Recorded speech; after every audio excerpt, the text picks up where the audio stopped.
Je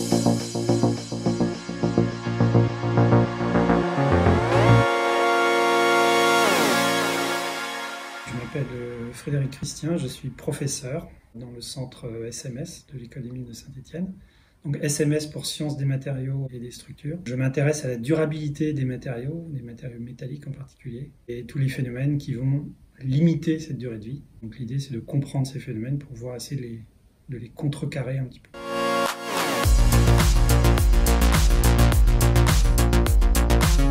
On va rentrer dans les quelques années ou quelques dizaines d'années qui viennent dans une transition énergétique, enfin en tout cas j'espère, parce que ça devient urgent.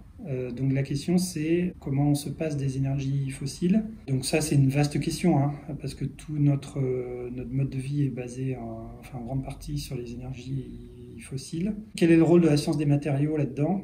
Je dirais que c'est un rôle, comment je pourrais dire ça? Un rôle d'accompagnement.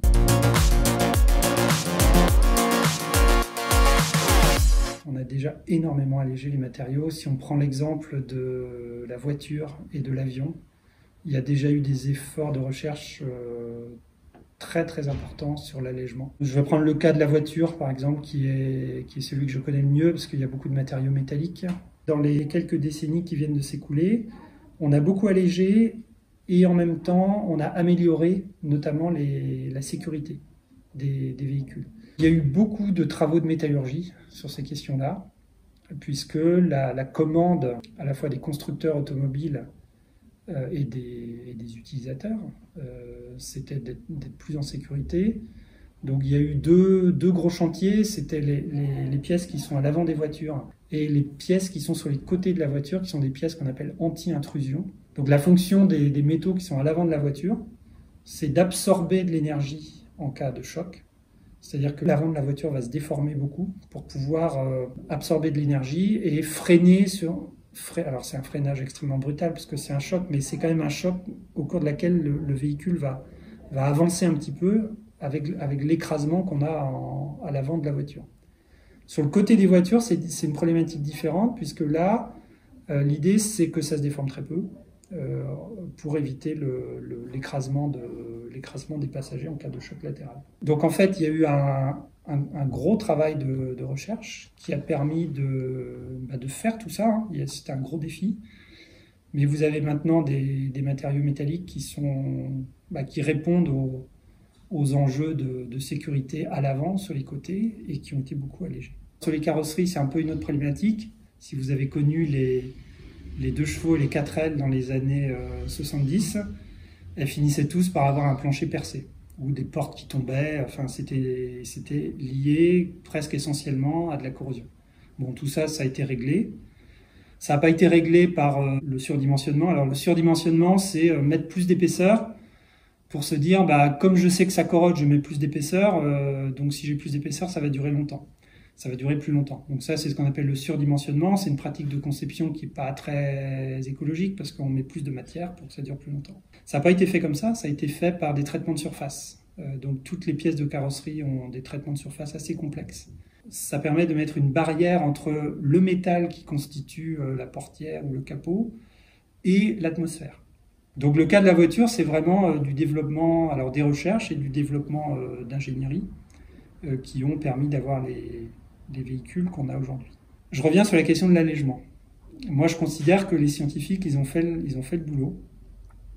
Par contre, quand on regarde le poids des voitures depuis les années 70, il n'a pas arrêté d'augmenter. Donc, on a diminué le poids des matériaux, mais on n'a pas diminué le poids des véhicules. Parce qu'on a rajouté des usages, des pièces de sécurité, et puis on a fait des voitures plus grandes. Voilà. Donc ça, je dirais que c'est plus tellement la question du chercheur, c'est plus tellement la question du scientifique, c'est la question du politique et du réglementaire.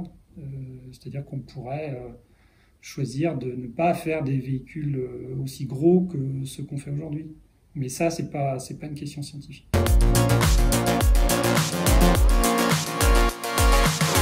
Les installations de production d'énergie sont des installations industrielles dans lesquelles les matériaux jouent un grand rôle parce que ce sont des matériaux assez techniques et qui sont soumis à des conditions de service qui sont assez sévères. Bon, on a parlé des centrales nucléaires. On pourrait parler aussi des énergies des énergies renouvelables. Alors c'est des installations industrielles qui sont moins impressionnantes, mais qui consomment également beaucoup de matériaux. Si on prend le cas de l'énergie éolienne, pour produire une quantité d'énergie électrique donnée, un champ d'éoliennes va utiliser plus de béton et d'acier qu'une centrale nucléaire. Même assez nettement plus si on prend en compte les questions de stockage de l'énergie, puisque les énergies éoliennes ou photovoltaïques sont des énergies intermittentes. Donc si on veut avoir le même service qu'une centrale classique nucléaire, par exemple, il faut rajouter le stockage.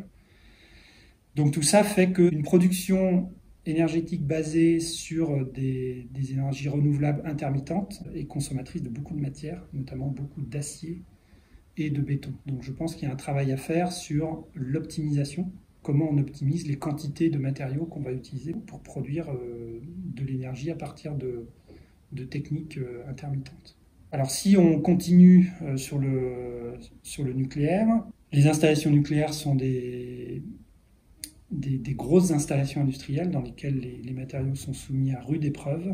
Et donc là, il y a encore des champs de recherche, parce qu'on continue à travailler sur des matériaux qui ont été installés il y a 40 ans, 50 ans. On continue à essayer de comprendre comment ils vieillissent dans le temps. Donc là, il y a encore tout un travail à faire, et notamment pour la future génération de réacteurs qui commencent à être installés maintenant un petit peu à différents endroits du monde.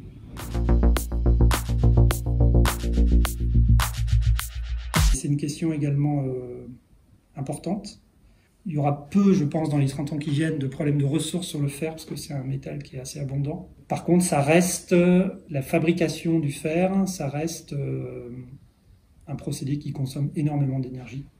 Mais ça, on ne peut pas faire grand-chose parce que c'est lié à la thermodynamique. Les oxydes de fer sont stables et donc pour les déstabiliser, il faut utiliser des grandes quantités d'énergie. Ça, on n'y peut pas grand-chose. Sur les procédés, il y a quand même des choses qui se font. Actuellement, le procédé de fabrication des aciers, c'est le haut fourneau, dans lesquels on mélange du carbone. Alors on appelle ça du coke, c'est une forme de charbon un petit peu particulière. Du coke avec de l'oxyde de fer, on chauffe tout ça très fort. Le carbone réagit avec l'oxygène de l'oxyde de fer, et donc ça casse la molécule d'oxyde de fer, ça fait du fer pur et du CO2. Donc ça émet énormément de CO2. Donc en plus de consommer énormément d'énergie, le procédé lui-même émet énormément de CO2. Donc il y a des travaux actuellement sur comment se passer du carbone pour faire de l'acier. Donc l'idée, c'est d'utiliser de l'hydrogène. Donc l'hydrogène est aussi une molécule réductrice, c'est-à-dire qu'il va être capable de réduire l'oxyde de fer pour fabriquer du fer métallique. Donc la question après, c'est comment on produit l'hydrogène. Ça, c'est aussi une autre question, parce que pour produire l'hydrogène, on utilise également des grandes quantités d'énergie. Mais au moins, ça réglerait la question de l'émission de CO2 liée à la fabrication de l'acier en haut fourneau.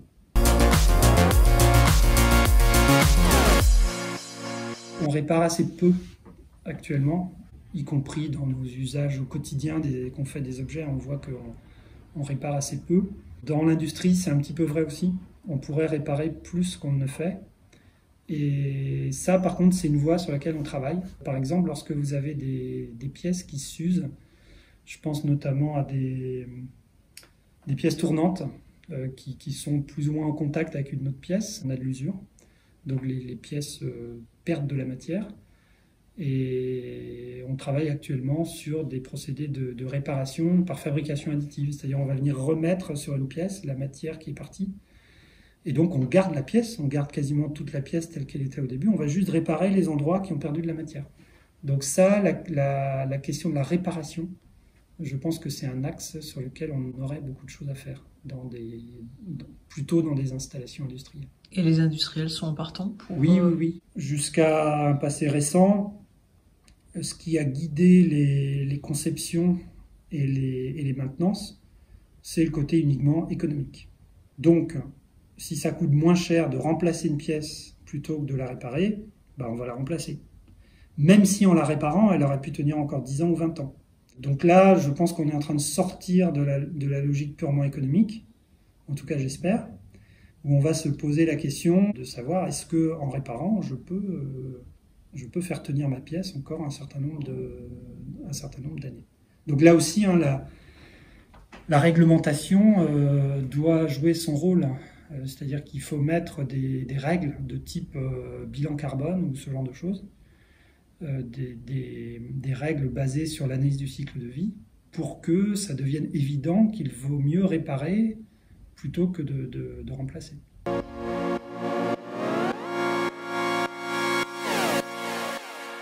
Alors je peux peut-être commencer par le recyclage. Le recyclage, c'est ce qu'on fait par exemple sur les métaux. Les métaux, ça se recycle très bien depuis assez longtemps. Le verre aussi, quand vous allez mettre votre verre au bac à verre près de chez vous, le verre que vous mettez dans ce bac, il va être refondu.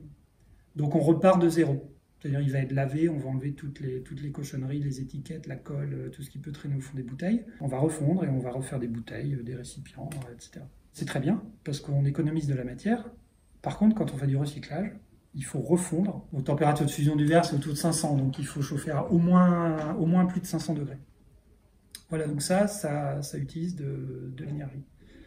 Alors une autre démarche, c'est de dire, plutôt que de mettre ma bouteille au bac à verre, une fois que ma bouteille est vide, je peux la re-remplir. Donc à une époque que moi j'ai à peine connue, il y avait des consignes. C'est-à-dire qu'on allait dans un commerce, on faisait re-remplir sa bouteille. On pouvait garder la même bouteille indéfiniment. Le verre, c'est inusable. Donc ça, c'est du réemploi. On réutilise une bouteille pour sa fonction. Une fonction, c'est contenir un liquide. Et puis, il y a des intermédiaires. Alors, il faudrait que je trouve un exemple.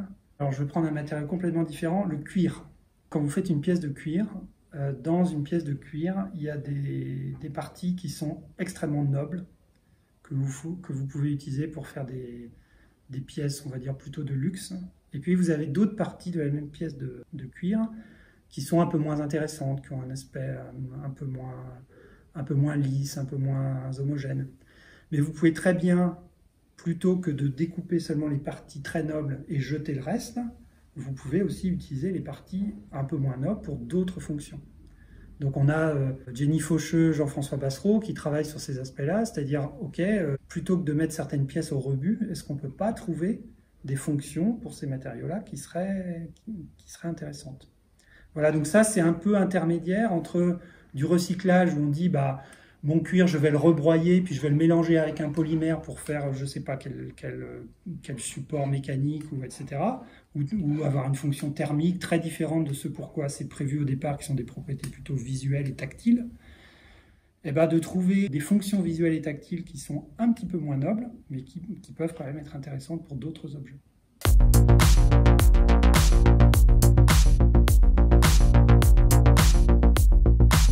On a quelques idées en métallurgie, puisqu'on fait depuis assez longtemps ici, on fabrique des alliages sur mesure et on fait de la conception d'alliages avec des méthodes informatiques assez avancées, où on se dit, bah, on a le tableau de Mendeleïev, là, on a plein de métaux disponibles là-dedans, qu'est-ce que je peux prendre là-dedans si je le mélange avec ceci? Alors, on voit qu'on peut faire un nombre de combinaisons quasi pas infini, mais extrêmement grand. Et en fait, c'est un espace de travail qui est tellement vaste qu'on n'a jamais tout exploré. Donc on sait que, par exemple, en mélangeant du fer et du carbone, ça fait des aciers, mais ça a été découvert par hasard. Mais on pourrait imaginer de prendre plein d'autres métaux, de les mélanger, de voir un petit peu ce qu'on a fait, de ce qu'on peut faire avec. Donc il y a des démarches de conception d'alliage qui permettent d'explorer un petit peu cet infini de composition. Jusqu'à maintenant, ce qui a été surtout fait, c'est de viser des propriétés optimales. C'est-à-dire, je veux un matériau très dur. Donc, je vais essayer de mélanger ceci et cela pour avoir la dureté la plus élevée possible.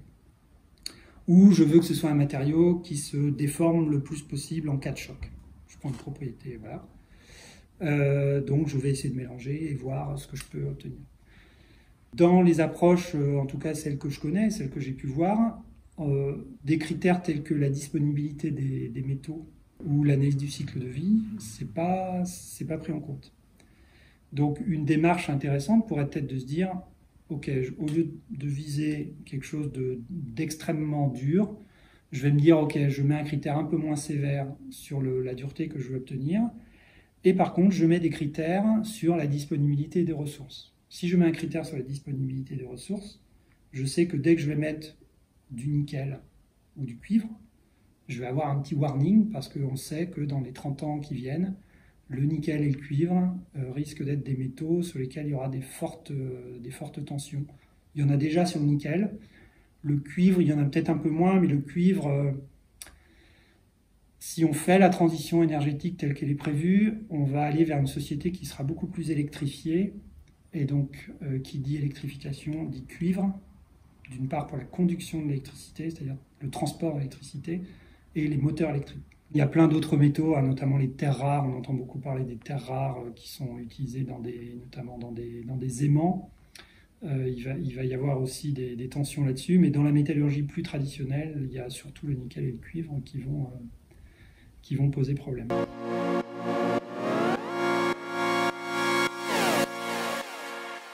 Pour la conduction d'électricité, on peut citer, alors là, il y a déjà des travaux qui ont commencé sur le fait d'utiliser, c'est un peu la même approche, c'est d'utiliser de l'aluminium à la place du cuivre. L'aluminium ne pose pas de problème critique de ressources. Il y a beaucoup d'aluminium dans la nature. Alors encore une fois, pour le minerai, c'est de la bauxite, c'est de l'oxyde d'aluminium.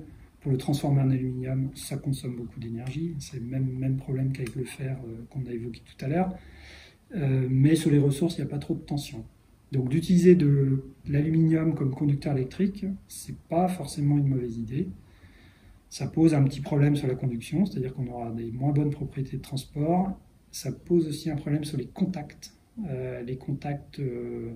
Quand vous branchez un fil dans une prise ou que vous faites deux contacts entre deux fils d'aluminium, ça pose plus de problèmes que le cuivre. Donc il y a des petits verrous à lever avant de pouvoir déployer l'utilisation de l'aluminium comme conducteur électrique à grande échelle.